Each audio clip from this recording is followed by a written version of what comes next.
Մեր քաղաքում կան շատ պաստառներ, որոնց վրա գրված է «Աղբի տեղը աղբաման է»։ Այդ պաստառները մարդկանց հիշեցնում են, որ չի կարելի աղտոտել շրջակա միջավայրը։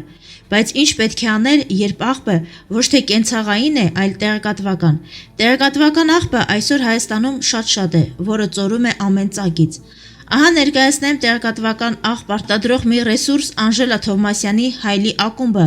որը հաճախ իր տաղավար է հրավիրում ծալապակած մարգինալների, որոնցից մեկն էլ Վալոդիա Հովհաննիսյանն է։ Սրանք իրենց աղբանոցում ստեղծում են ապատեղեկատվական կոնտենտ, որը հետագայում հրմացնում են հասարակությանը։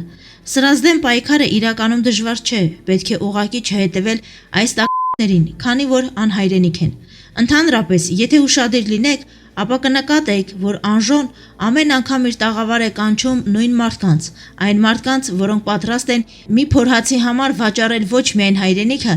այլև նաև սեփական ընտանիքներին։ Վալոդիա Հովհաննիսյանը հենց այն մարդկանցից է, որին շատ բան պետք չի, մի 10,000 դրամ տան, ինչ ուզեն կխոսի։ Սիրելի ժողովուրդ, մենք պետք է վերջ դնենք այս տեղեկատվական աղբանոցների գոյությանը։ Սրանք թույնում են մեր հասարակությանը, սրանք խարխլում են երկրի հիմքերը եւ վերջապես սրանք աշխատում են Հայաստանի թշնամիների ֆինանսավորմամբ։ Հետգրություն։ Անժոյի հայլի ակումբի արտադրանքը դիտել ոչ միայն ամոթ է, այլ նաև դավաճանություն է սեփական հայրենիքի եւ ազգի նկատմամբ։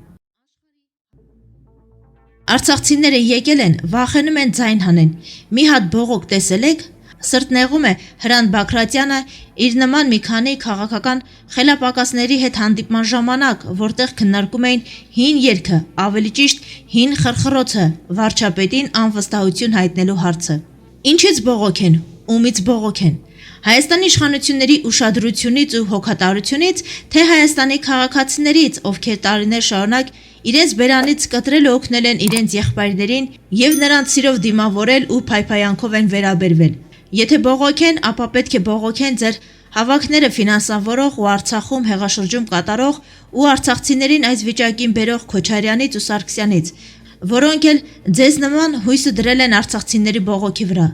Իսկ դա չի լինելու, որովհետև Հայաստանում գտնվող արցախցին այլևս 2 ամիս առաջվա արցախցին չի, ու լինելով մեղմոտ, նա լավ է հասկացել, որ իրենց խաբել են, ատելություն սերմանելով թե մեր իշխանությունների հանդեպ։ Իսկ հավաքին մասնակցում էին Անժելայի հայլու հաճախորդները։ Սերժ Սարգսյանի վերջին հրապարակման վերաբերյալ մի կարճ ակնարկ ունեմ։ Ընկերներ, այն մարդիկ, ովքեր հայտարարում են, թե հայկական Արցախի էջը փակված չէ,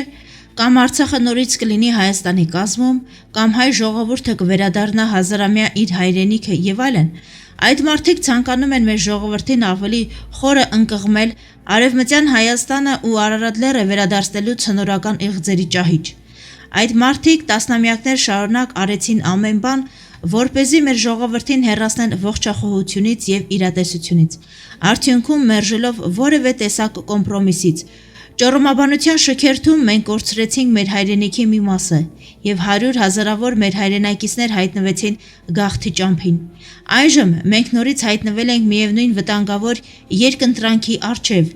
Իբրև ազգային գաղափարախոսություն որդեգրել Արցախը, Արևմտյան Հայաստանը եւ ծովից ծով մեր պատմական հայրենիքն ազատագրելու արկածախնդիր երազանքը, թե կենտրոնանալ մեր իրական հանրապետության բարգավաճման, հզորացման եւ անկախության ու տարածքային ամբողջականության պահպանման վրա։ Որոշեք։ Մանուկ Նիկոյան։ Հուլիս 1945 թվական։ Պոտսդամ։ Աշխարհի հզորները պետք է որոշեին աշխարհի հետագա ճակատագիրը։ Ինչպես մինչ այդ եղած բոլոր կոնֆերանսները, այս կոնֆերանսը նույնպես բացառություն չէր հայ ժողովրդի սպասումների համար։ Մինչև պատերազմի ավարտը, օր-նորի ուժեղացող խոսակցությունները բերում էին նրան, որ պատերազմի ավարտից հետո ամբողջ Արևմտյան Հայաստանի հողերը պետք է անցնեն Հայաստանին։ Արդեն նշանակված էին Արևմտյան Հայաստանի շրջանների շրջկոմների եւ այլ պատասխանատու պոստերի ղեկավարները, որոնք պետք է համապատասխան հրահանգի դեպքում հաշված ժամերի ընթացքում հայտնվեին իրենց աշխատատեղերում։ Սակայն ինչպես մնացած բոլոր կոնֆերանսների ժամանակ, այնպես էլ Պոտսդամի կոնֆերանսին հայ ժողովրդի դարավոր իղձերը մնացին անկատար։ Հետագայում պարզվեց, որ հաղթող ԵՌԵԱԿ-ի անդամ կողմերից եւ ոչ մի սրտով չի եղել Թուրքիայի կազմաքանդումը։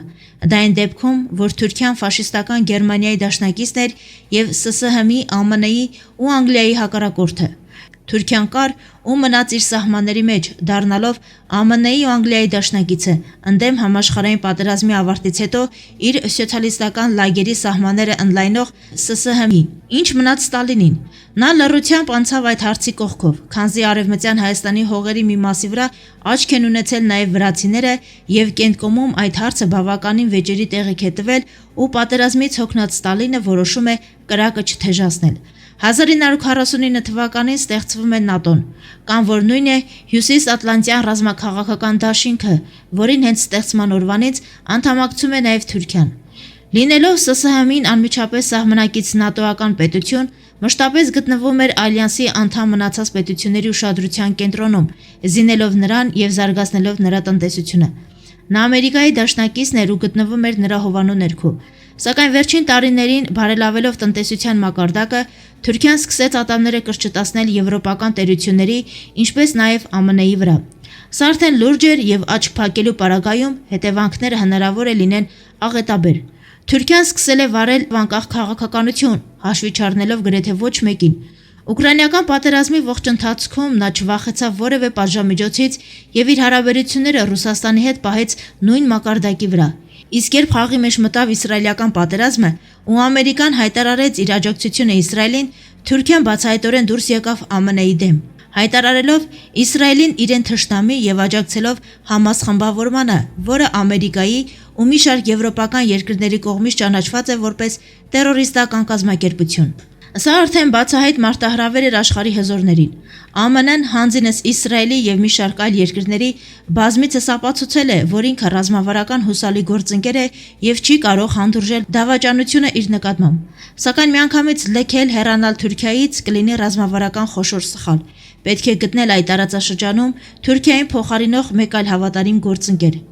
Եվ կարծես թե այդ իմաստով Հայաստանը դառնում է ուղղակի հայտնություն ԱՄՆ-ի համար։ Ինձ թվում է դրանով է պայմանավորված ամերիկյան կողմի այդքան ուշադրությունը Հայաստանի նկատմամբ։ Պետքարտուղարության ամենօրյա հայտարարությունները, այցելությունները տարածաշրջան, խաղաղության պայմանագրի կնքման համար Ադրբեջանի նկատմամբ գործադրվող ճնշումները։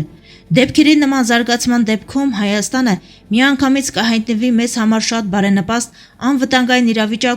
իրավիճակ, որը միայն կարելի էր երազել։ Հայաստանի կողմից 2020 թվականի նոյեմբերի 10-ից հետո իրականացվել է գրեթե անսխալ արտաքին քաղաքականություն, մտնում ենք վճռական փուլ, կամ կկարողանանք ընդմիշտ խզել մեր ռազմավարական կապերը մեր ողերին բարեկամի հետ ու գտնել բավականին հուսալի անվտանգային գործընկեր, կամ ամբողջությամբ կկորցնենք մեր վստահությունը ամբողջ առաջադեմ աշխարհի առաջ, ու դրա հետ նաև հավիտյանս կկորցնենք մեր պետականությունն ու անկախությունը։ Տիգրան Սիմոնյան